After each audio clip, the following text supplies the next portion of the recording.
Which gets back to our discussion in regards to right to repair, since Google now is also partnering with iFixit to offer parts to help repair Pixel phones.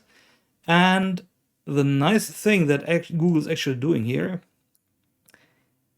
is they are going to support Pixel phones from the Pixel 2 to the current Pixel 6 Pro generation.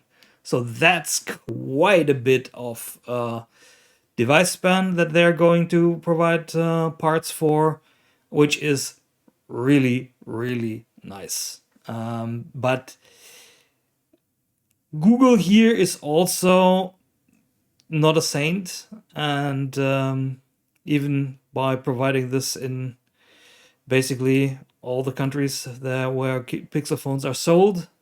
This article, by the way, is on Engadget. But basically, Google is also doing this because they want to avoid legislature and illegal action in regards to their products. So it's cheaper for them to be upfront and start providing services like this through companies like iFixit than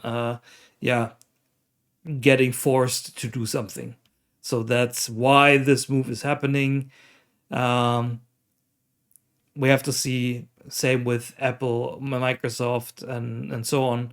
We have to see how far they are going to push this and how widespread it will be in regards to the supported devices.